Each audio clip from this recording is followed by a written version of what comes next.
Sa pagsisimula ng kwento ay mayroong lumilikha ng ingay gamit ang sandok at kawali habang siya ay sumisigaw na gising na. Tuloy-tuloy pa rin ang pagpalo ng lalaki sa labas ng kanyang kawali at sandok ngunit hindi pa gustong magising ng lalaking ito. Samantala gising naman ang isang lalaki at tinitingnan niya ang kanyang sapatos at napasabi na lang siya na parang mayroong kung ano ang nasa kanyang sapatos at maya-maya pa ay bigla na lamang siyang sumigaw na mayroon daw surut sa kanyang sapatos at dahil dun ay nagising naman ang lalaking ito. Ang pangalan ng lalaking ito ay si Creed at siya ang ating bida. Pagtapos niya namang magdulot ng maraming kaguluhan ay bumaba ang kanyang ranggo sa pagiging pinuno ng mga baliw na mga ito. Wala naman siyang espesyal na kapangyarihan o kahit ano, nakarating lamang siya dito sa kanyang kinaroroonan dahil sa walang hanggan niyang pagsasanay. At dito buong lakas niyang sinasalag ang pag-atake ng kalaban sa kanya at gumanti naman siya agad ng pag-atake at sinipa niya ito ngunit bigla na lamang siyang niyakap ng kanyang kalaban at ito na ang kanyang katapusan dahil wala man lang siyang talento at alam niya na ang kanyang pangarap ay hindi niya maaabot. Nang makuha niya na ang kanyang espada ay tumakbo naman siya upang maghanap ng kalaban at mayroon namang palaso ang papalapit sa kanya subalit mabuti na lang ay hindi siya natamaan at ayon sa kanya na umaasa siya na kahit napagtawanan siya ng lahat at sabihin na hindi magiging totoo ang kanyang pinapangarap at hanggat mayroon siyang espada sa kanyang kamay ay magiging isa siyang knight ngunit dahil sa kakaisip niya ay bigla na lamang siyang inatake ng kanyang kalaban gamit ang espada sa lalamunan nito. Habang nasa kanyang lalamunan ang espada ay sa isip niya na ang kanyang pangarap ay naglaho lamang na parang bula.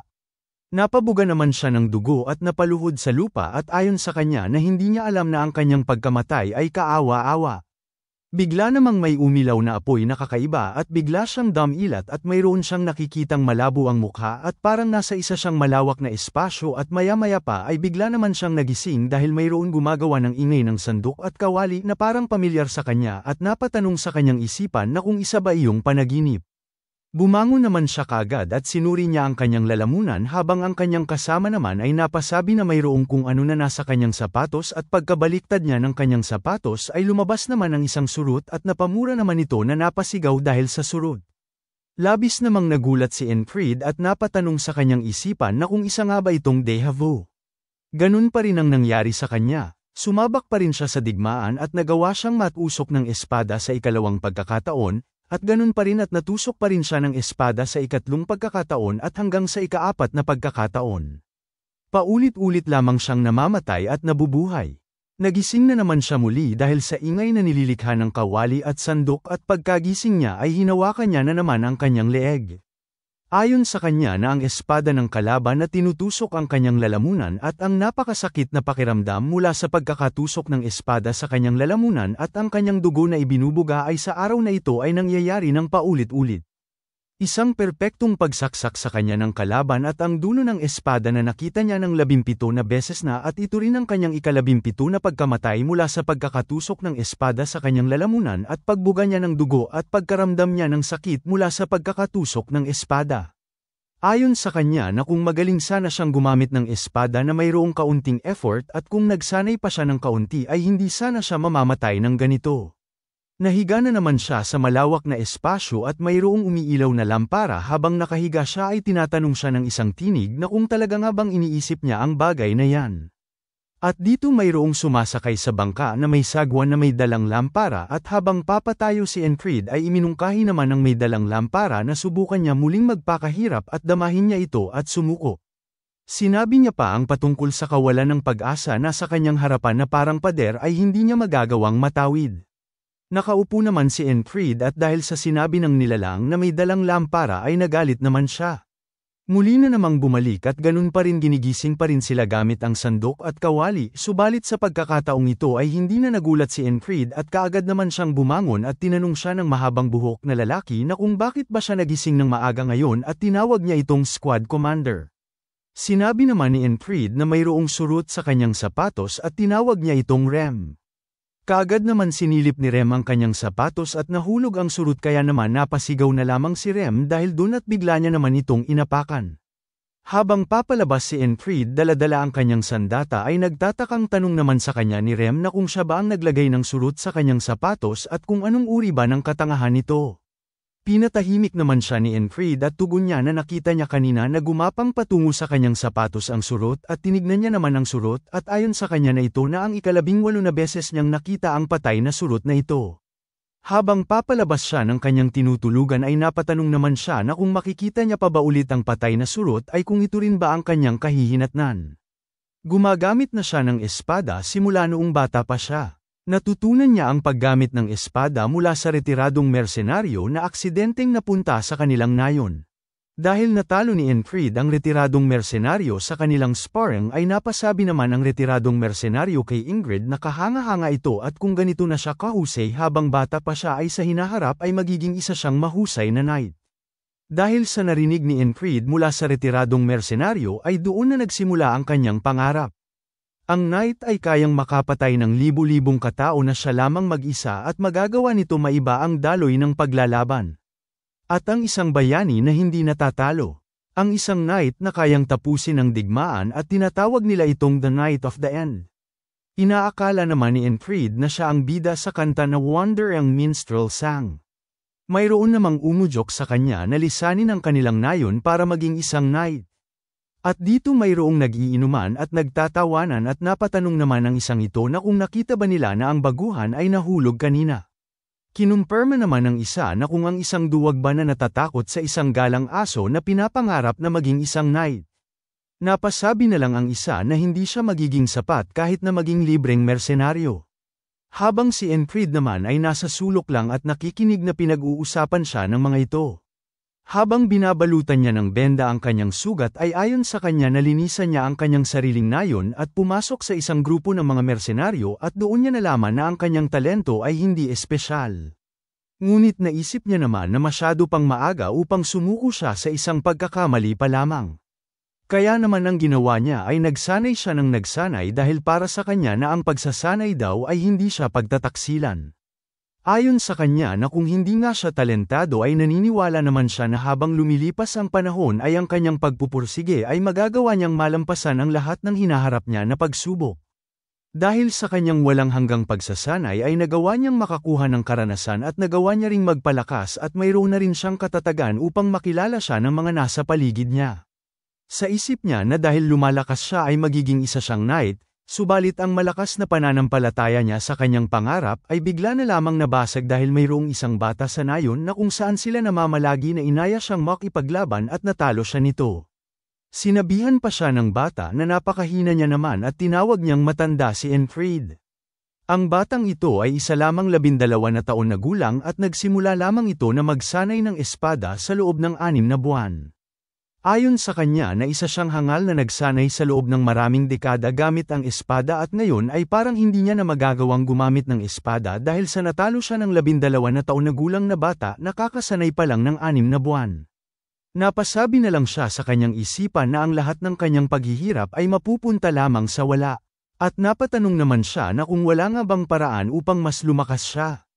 Gustong-gusto talaga ni Enfried na maging isang knight. Ang lahat ng mga tao ay minamaliit siya at sinasabi nila sa kanya na isa yang walang pag-asang pangarap.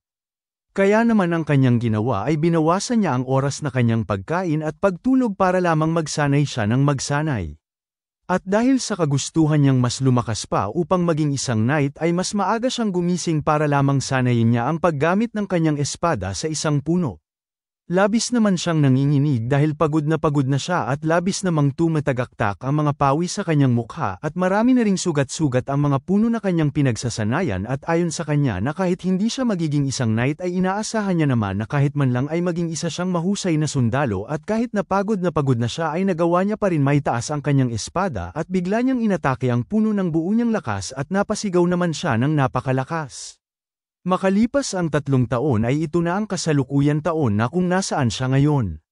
Ito ay ang Cyprus Division, ang 4 na kumpanya na mayroong 4 na platon at sa ilalim noon ay mayroong 4 na squad.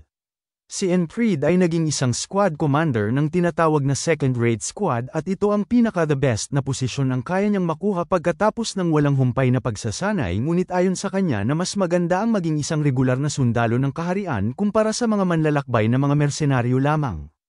Tinawag niya naman ang lalaking nagngangalang Jackson at tinanong naman siya ni Jackson na kung ano ba ang kanyang kailangan.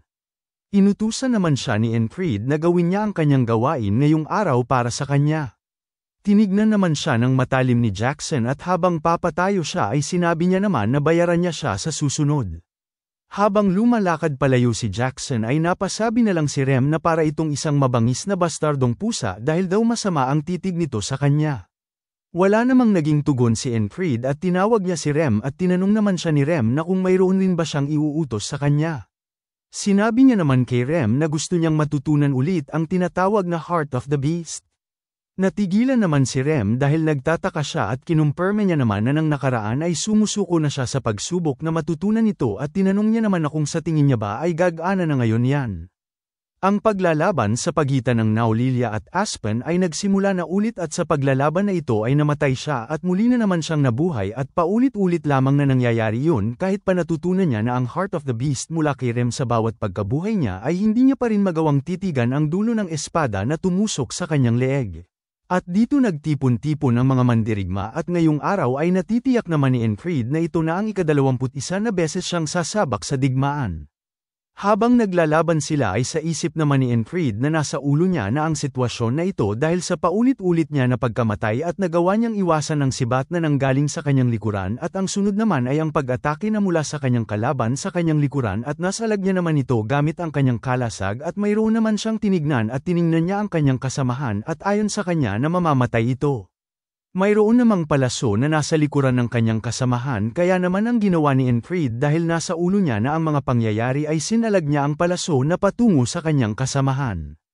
Bigla na lang napalingon ang kasamahan ni Enfried dahil hindi siya makapaniwala sa nangyari ngunit lingid sa kanyang kaalaman na mayroon ng kalaban na papasugod sa kanya at nagawa naman itong patayin ni Enfried at labis namang gulat na gulat ang kanyang kasama. Ayon sa kanya na gumagana nga ang kanyang pagsasaulo ng bawat pangyayari at nakumpleto niya na ang kanyang pangunahing layunin ngayong araw. At ang natitira na lamang ngayon ay ang kanyang kalaban na palagi siyang tinutusok ng espada sa kanyang lalamunan at ang mangmang daw na ito ay palagi niya na lang nakakaharap.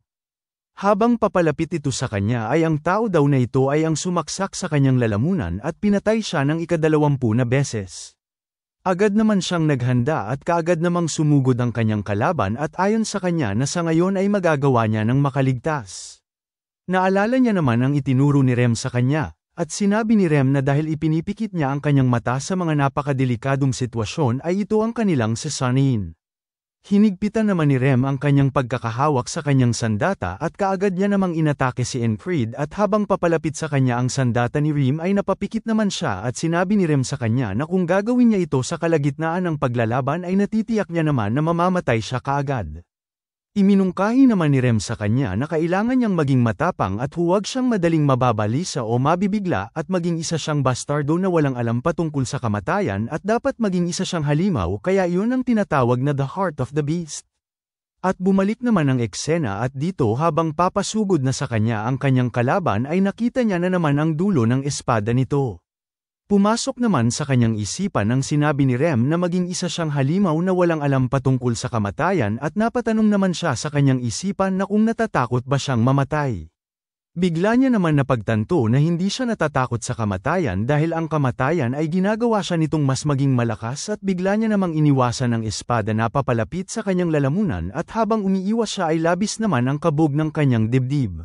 At sa unang pagkakataon sa ika-21 na pagpatay sa kanya ay nagawa niya namang maiwasan ang espada na tutusok sa kanyang lalamunan. Nagkatingin na naman sila ng mata sa mata at bigla naman sila nag-aakmang umatake sa isa't isa at pagka-atake nila sa isa't isa ay nagawa na namang punteryahin ng kanyang kalaban ang kanyang lalamunan at nanlaki naman ang kanyang mata at tumagas na naman ang dugo mula sa kanyang lalamunan at maging sa kanyang bibig. Maya-maya pa ay mayroon namang bangka na may sagwan at ang nakasakay dito ay sinasabi niya na walang hanggang araw na nakulong siya dito na mayroong sakit na nararamdaman at kawalan ng pag-asa. Iminungkahi niya naman kay Enfried na sumuko na lamang siya at sumakay na sa kanyang bangka at kilalanin niya ang kanyang tunay na sarili na isang mahina upang mapayapa na siya. Galit naman si Enfried sabay sigaw niya na hindi, dahil hindi darating ang araw na yun at minura niya pa ang nasa bangka. Ayon sa kanya na nakita niya ang dulo ng espada ng kanyang kalaban ng kanyang dalawang mata at nagawa niya itong iwasan ngunit bumalik na naman sa dati at ganun pa rin at ginigising sila gamit ang ingay na nililikha ng sandok at kawali. Kaagad naman siyang bumangon at ganun pa rin ay sinabihan pa rin siya ni Rem na maaga siyang gumising ngayon. Wala man lang naging tugon si Enfried dahil ayon sa kanya ay napagdesisyonan niya na unti-unti lamang siyang hahakbang at magpapalakas at sa ika-22 na beses niyang pagkabuhay ay hahamunin niya na naman ito. Madali lamang na lumipas ang mga pangyayari at ngayon ay nasa ika-33 na beses na siyang lumalaban dito at ngayon ay nakikita niya na talaga ng malinaw ang dulo ng espada na kanyang kalaban na tumusok sa kanyang lalamunan ng paulit-ulit at nagawa niya naman itong iwasan bago pa man tumusok ito sa kanyang lalamunan subalit sa puntong paghaharap nilang dalawang muli ay natusok na naman siya ng sandata ng kanyang kalaban sa kanyang lalamunan dahil sa sobrang bilis nitong gumalaw at bumulwak na naman ang kanyang dugo sa kanyang lalamunan. Bigla na lamang siyang napaluhod at unti-unti siyang bumabagsak at naputol naman ang kanyang kwintas at bumagsak ang kanyang pendant sa lupa. Ayon sa kanya na sa mga oras na siya pa ay isang mersenaryo ay nakatanggap siya ng iilan na utos upang supulin ang mga halimaw. Hindi naman sa napipilitan siyang gawin ang utos na yon dahil palagi siyang nakakasalamuha sa bagong nayon at humihingi ng tulong palagi ang mga taga-nayon sa kanya. Ang rason kung bakit niya tinutulungan ang mga ito ay dahil sa kagustuhan niyang maging isang knight dahil ang magprotekta ng mahihina ay ang gawain ng knight. Mayroon namang ibinigay ang mga taga-nayon sa kanya bilang isang bayad sa kanyang ginawang tulong para sa kanila at sinabi ng nagbigay sa kanya na ang kanilang nayon ay mahirap lamang kaya naman ito lamang ang kanilang maibibigay sa kanya at nang tiningnan naman yun ni Enfried ay nakita niya na isa itong anteng-anteng. Ayon naman sa kanya na ito ang nakakatuwa na gantimpala na kanyang nakuha sa pagbuwis niya ng kanyang sariling buhay. At sinabi naman ng matanda na nagbigay sa kanya ng anteng-anteng na ibibigay niya kung anuman ang ninanais niyang ipinagdarasal. Habang tinitingnan niya ang anteng-anteng sa kanyang harapan ay napatanong naman siya sa kanyang isipan na kung dahil ba dito kung bakit siya nabubuhay muli nang sa gayon ay magiging isa siyang knight. Habang tinitingnan siya na kanyang kalaban na nakahandusay sa lupa ay sinabi naman ito kay Enfried na malamang ay nakakaranas na siya ng matinding sakit at habang pilit pang bumabangon ni Enfried ay tinutukan naman siya ng espada ng kanyang kalaban at sinabi nito na papakitaan niya ito ng awa. Tinignan naman ni Enfried ang mukha ng kanyang kalaban at nakangiti pa ito sa kanya at sinabi niya naman sa kanyang isipan na isa lamang daw itong bastos na tao na nagkakaroon ng kasiyahan sa pamamagitan ng pagsaksak sa mga tao at nang walang ano-ano'y bigla na lamang siyang sinaksak nito. Nabuhay na naman siyang muli at lumikha na naman ng ingay ang kawali at sandok kaya naman hindi na siya nagugulat sa pagkakataong ito at kaagad siyang bumangon at sinabihan niya si Rem na nilagyan niya ng insekto ang kanyang sapatos. Kaagad namang ibinaliktad ni Rem ang kanyang sapatos at lumabas ang isang surut at dahil sa gulat niya ay bigla na lamang itong napamura. Galit na galit naman si Rem sa kanya at sinabi niya na hindi magandang biro ang kanyang ginawa dahil kakasimula pa lang ng araw at tinanong niya naman si Enfried na kung nasisiraan na ba siya ng bait. Hindi naman siya pinansin ni Enfried habang ang surut naman ay sumusunod sa kanyang likuran at kaagad niya naman itong inapakan at sinabi niya kay Rem na tama na ang kanyang kakadaldal at lumabas na sila kaagad. Iminungkahi niya naman kay Rem na turuan niya siya ulit ng Heart of the Beast habang si Rem naman ay nakataas ang kanyang isang kilay. Makalipas lamang ang ilang sandali ay tinuturuan na ni Rem si Enfried ng The Heart of the Beast at habang papaatake si Rem sa kanya ay kita naman sa kanyang mga mata na desidido ito matutunan ang The Heart of the Beast at pagkaatake ni Rem ay bigla niya naman itong naiwasan at sinundan pa ni Rem ng pag-atake ng isa niya pang sandata at sa pagkakataong ito ay hindi na pamipikit si Enfried at nang makita yun ni Rem ay labis naman tumaas ang kanyang kilay dahil laking pagtataka niya naman. Nagtatakang tanong niya naman kay Enfried na kung ano ba ang kanyang ginagawa at kung bakit ang balat ng kanyang puso ay bigla na lamang kumapal ng biglaan. Sagot naman ni Enfried na dahil nagsanay siya. Tugon naman ni Rem na hindi ito ang bagay na mangyayari ng ganoon lang kabilis. Sa isip naman ni Enfried na nangyari na ito ng 10 beses na. Seryoso naman ang kanyang mukha habang sinasabi ni Rem sa kanya na walang paraan upang maituro ang sekretong teknik ng kanilang pamilya sa ibang tao. Kagaya nga ng sinabi ni Rem sa kanya na parabang ang sensasyon na ito ay parang natatunan niya mula sa kanyang kamatayan. Tugon niya naman kay Rem na kung importante pa ba yun dahil nagkataon lamang na natutunan niya ito. Kumuha naman siya ng isang sandata at inaya niya si Rem na makipag-sparring sa kanya. Labis naman nagtataka si Rem at napangiti naman siya at napasabi na lang siya na mukhang maganda ang kanyang pinaplano. Habang naglalaban silang dalawa ay sa isip naman ni Enfried na kahit pa na matutunan niya ang Heart of the Beast ay mamamatay pa rin siya kung hindi siya makakapagdulot ng isang pag-atake. Tinatanong naman ni Rem si Enfried na hanggang kailan pa ba siya iiwas sa kanyang pag-atake at tinawag niya itong squad commander. Habang iniiwasan ni Enfried ang pag-atake ni Rem ay ayon sa kanya na ang tanging sword technique niya pa lamang sa ngayon ay ang tinatawag na Valen Mercenary Sword Technique. Isa itong maanomalyang sword technique na gawa ng isang mercenaryong kilala bilang Valen. Parang natapilok naman siya habang iniisip niya na ang sword technique na ito ay maraming tumatawag na isa itong maliit na technique at nang makita yun ni Rem ay sinabi niya naman habang papasugod siya na mahina ang lakas ng kanyang ibabang parte ng katawan dahil inaakala niyang natapilok si Enfried ngunit bigla na lang itong naghanda ng isang pag-atake at ayon sa kanya ay ito lamang ang natatangi niyang pinaka-decenteng technique at nang makita yun ni Rem ay laking gulat niya naman at habang papa-atake si Enfried ay naiisip niya naman ang itsura ng kanyang kalaban na paulit-ulit siyang saksak sa kanyang lalamunan. Subalit bigla na lamang tinapak ni Rem ang kanyang sandata at tumilapo na lang ito sa malayo at laking gulat niya naman dahil hindi niya inaasahan ang pangyayaring ito at sa puntong ito ay ginaya niya ang galaw ng kanyang kalaban na paulit-ulit siyang sinasaksak sa kanyang lalamunan. Dahil namatay siya sa saksak ng kanyang kalaban sa higit sa 10 beses ay ang kanyang katawan ay naaalala ito. Napahawak naman si Rem sa kanyang batok at napasabi na lang siya na ang galaw na iyon ay parang makakapagdulot ng pagdurugo at hindi naman naiintindihan ni Enfried kung ano ang ibig sabihin ni Rem.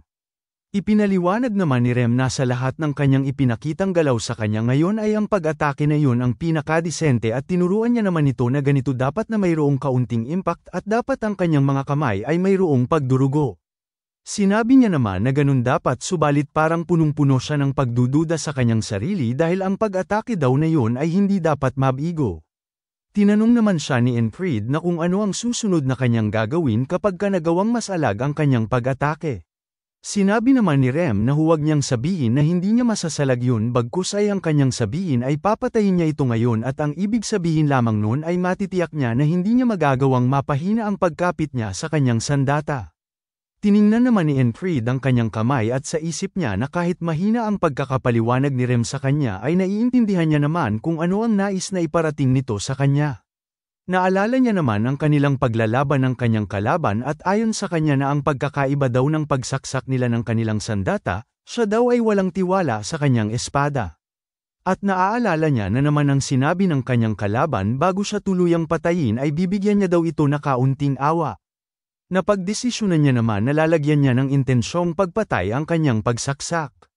Napasigaw naman siya habang inaatake niya si Rem at bigla namang tumilapon ulit ang kanyang sandata at paulit-ulit niyang naaalala ang sinabi ng kanyang kalaban na bibigyan niya daw ito ng kaunting awa.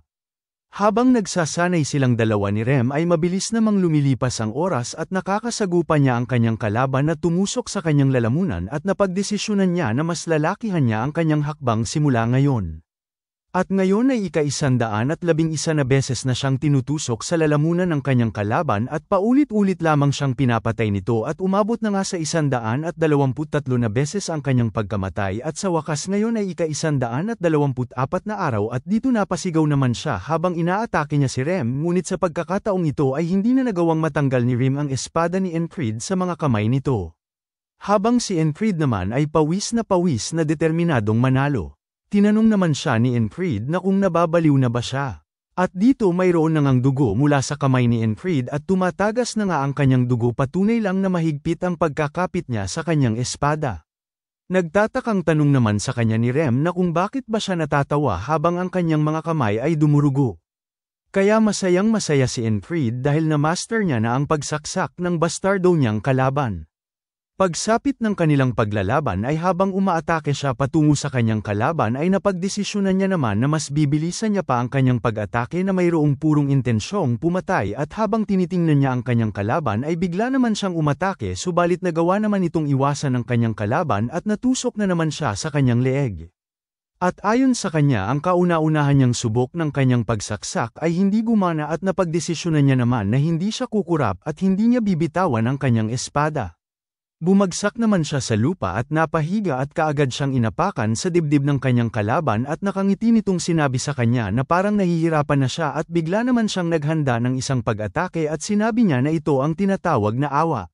Bigla namang nagulat ang kanyang kalaban dahil sinabi ni Enfried na bukas ay mamamatay na siya.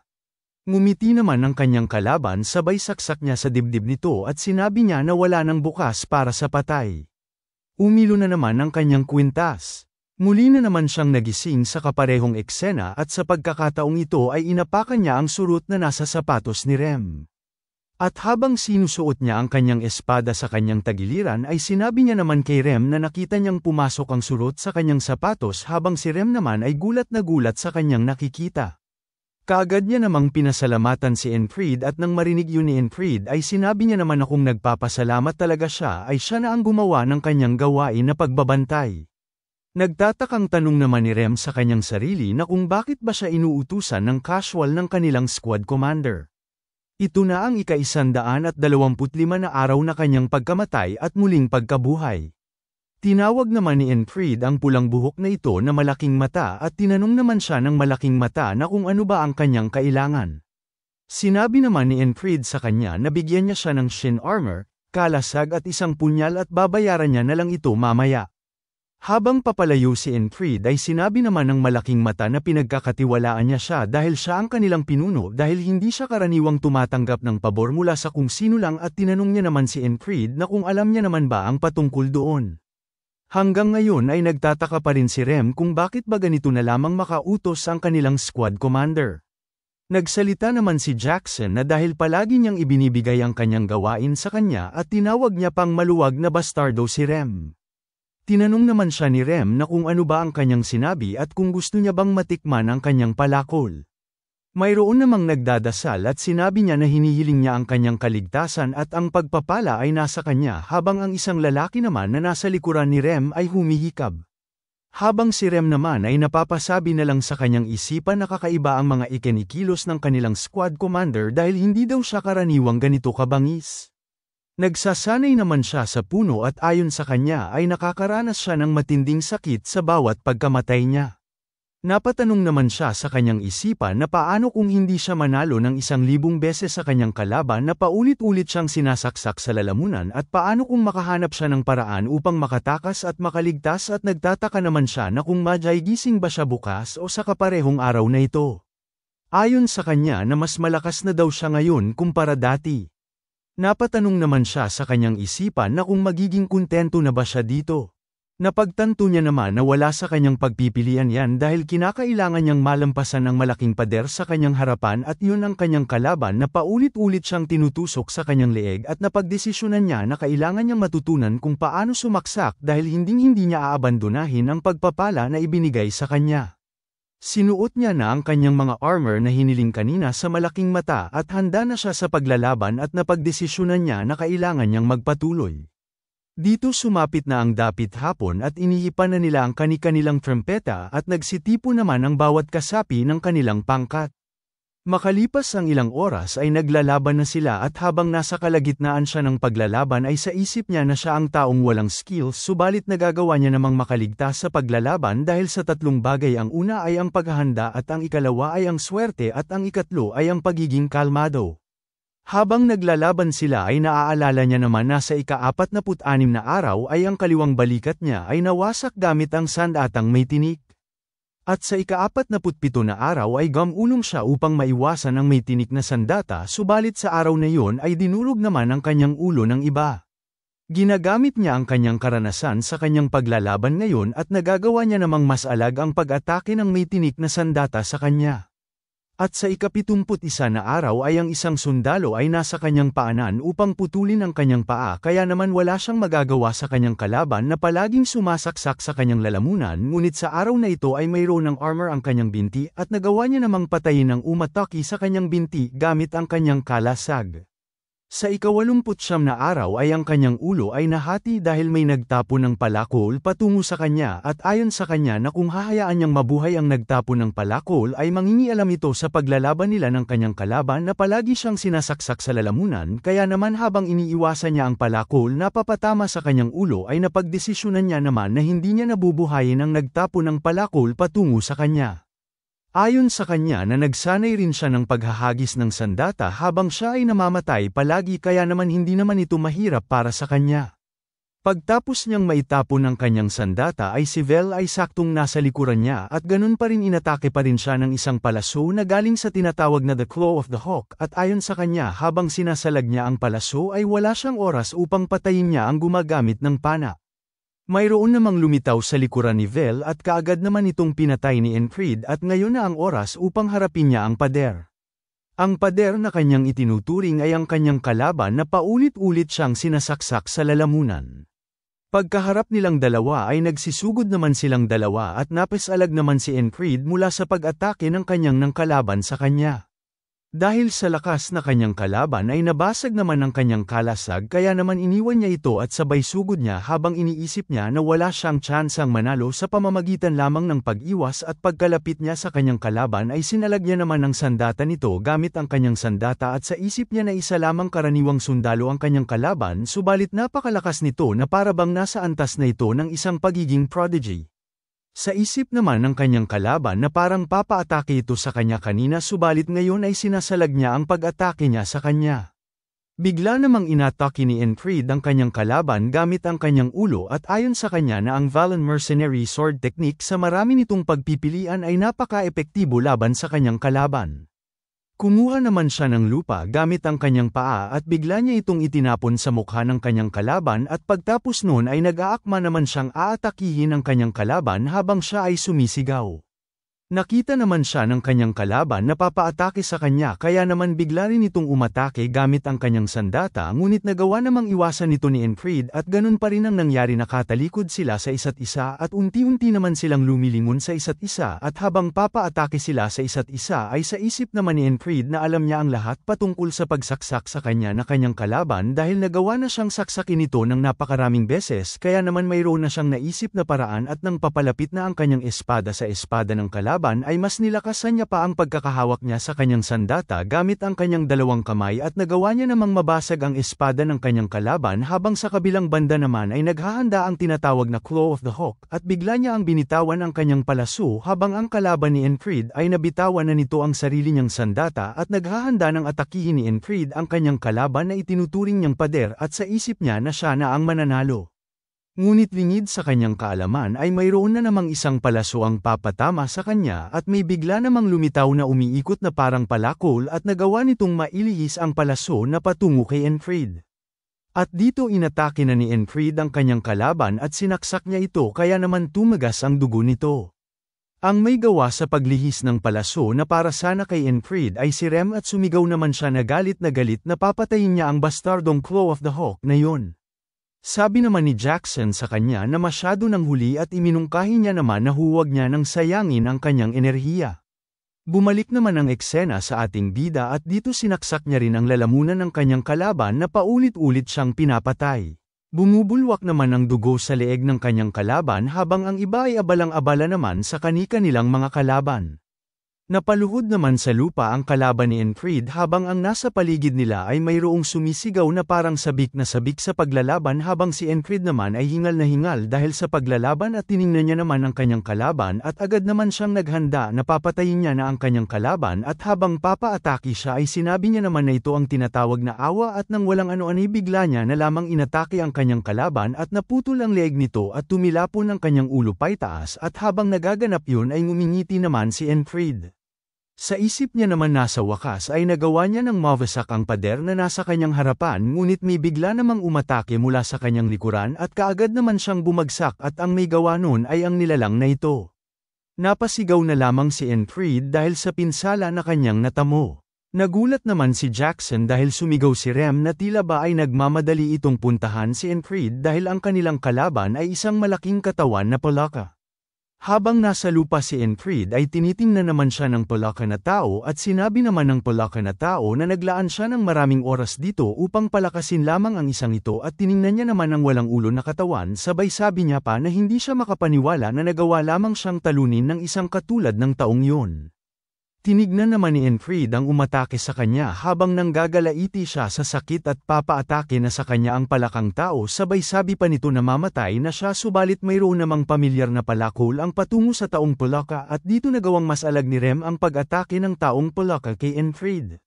Bigla naman siyang inatake ni Rem at sinalag naman ng taong Polaka ang pag-atake ni Rem at si Rem naman ay mas pinalakas niya pa ang ganyang puwersa kaya naman nagulat ang taong Polaka na ito at nagpalitan na nga sila ng pag-atake sa isa't isa gamit ang kani-kanilang mga sandata.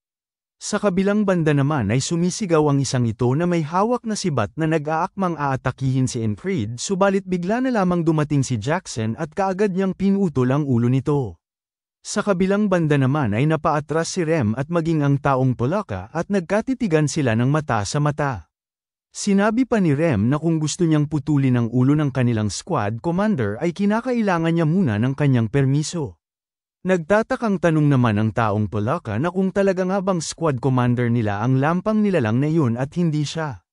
Sa isip naman ni Rem na ang mga mandirigmang lahi ng Polaka ay ipinanganak upang makipaglaban, at ayon pa sa kanya na gusto niyang sunugin ang walang kwentang Polaka na ito gamit ang kanyang mahika o tusukin ang puso nito sa iisang pag-atake lamang.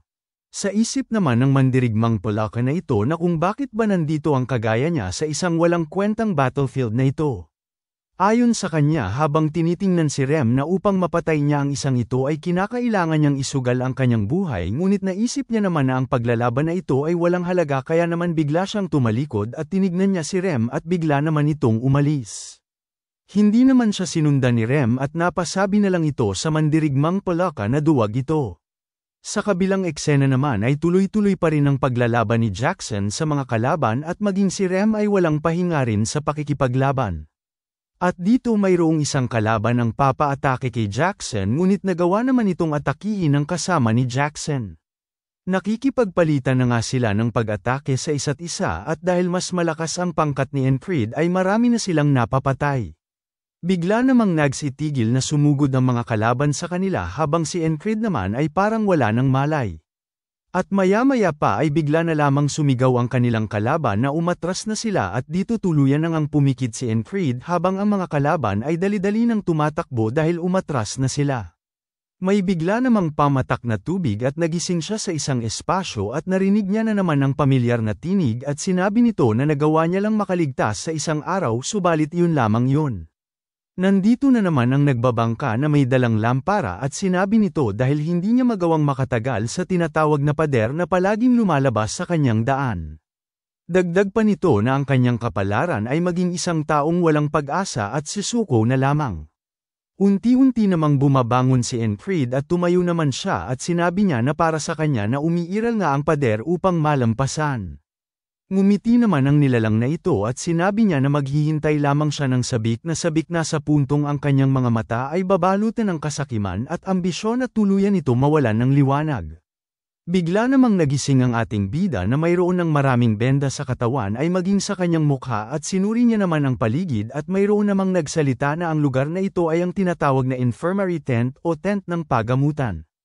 Ang nagsasalita ay ang ika-4 na squad member na si Rem at sinabi niya naman kay Enfried na wala siyang problema sa pagtulog ng 2 araw.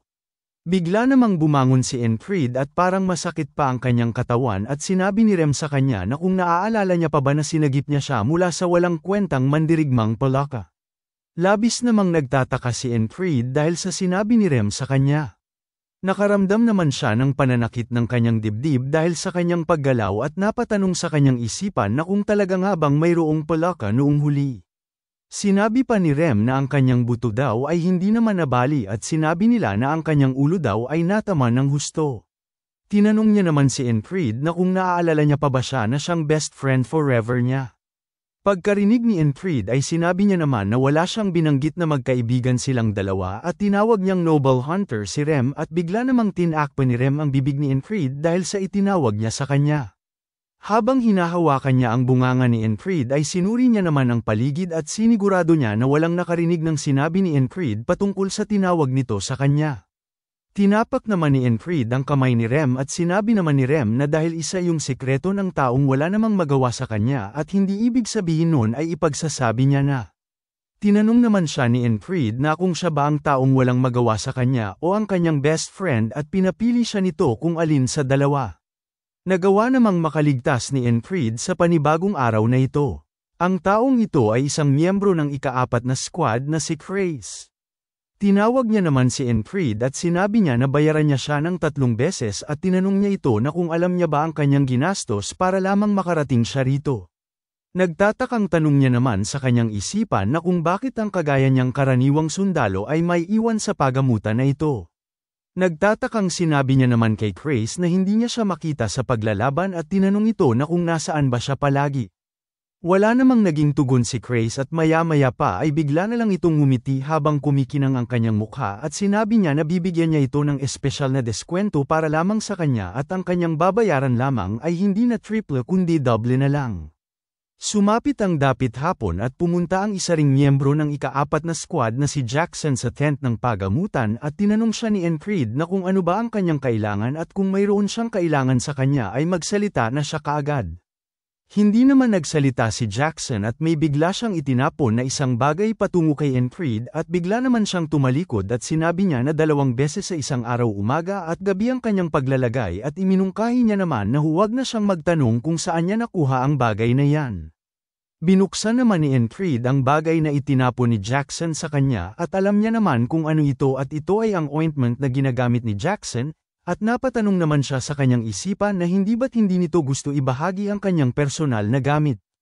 Ito naman ay si Odin, isa ring miyembro ng ika-4 na squad at dito umiiyak siya habang mayroon siyang hawak-hawak at mayroon itong sinasabi na hindi maintindihan dahil parang dinadasalan niya si Enfried.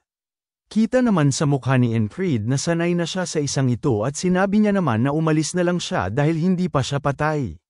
Kinagabihan ay nagtatakang tanong naman ni Enfried sa kanyang isipan na kung bakit ba nagpapalitan sa pagbantay ang mga ito sa kanya kahit na lahat sila ay abala sa kani-kanilang gawain. Napatanong naman siya na kung dahil ba nag-aalala sila sa kanya. May bigla namang sumilip sa kanya na isang miyembro din ng ika-4 na squad na kumakain ng mansanas at nakita niyang nakatingin si Enfried sa kanya. Ang taong ito ay si Ragna at nagtatakang tanong niya naman sa kanyang squad leader na kung bakit nandito siya sa tent ng pagamutan. Bigla naman siyang umalis at sa isip-isip naman ni Enfried na walang paraan upang mag-alala si Ragna sa kanya dahil ang pilyo daw na yun ay walang pakialam kahit kaunti. Kinaumagahan ay ipinaliwanag niya naman na mayroon siyang kasamang 2 sundalo sa tent ng pagamutan. Ang isa ay ang platoon commander mula sa kabilang company na inaaya siyang mag-away sila. At ang isang ito ay sundalo rin na hindi niya alam kung ano ang pangalan at ang tanging ginagawa lamang daw nito ay tumitig sa kawalan. Ayon pa sa kanya habang pinagmamasdan niya ito na parang isang low-rankang soldier daw ang isang ito at napatanong siya sa kanyang isipan na kung paano ba siya napunta dito. Bigla naman siyang nakarinig ng pagbukas ng tent at nakuha nito ang pansin nilang lahat. At dito mayroong isang nilalang na sumilip sa kanilang pinagpapahingahan at mayroon itong mahahabang tenga na parabang isang elf at mayroon din itong sandata na daladala sa kanyang tagiliran at ang isang ito ay isang babae at napatanong naman siya sa kanila na kung sino ba ang commander ng 444 na squad. Tahimik naman ang lugar at napatanong naman ang isang ito na kung isa ba itong diwata dahil sa angking ganda nito. Hanggang dito na lang muna mga bossing. Kung gusto mong subaybayan ang kwentong ito, mag-like, comment, at subscribe at i-hit mo na rin ang notification bell para ikaw ang unang makapanood pag may bago tayong upload. Kita-kits sa susunod mga boss!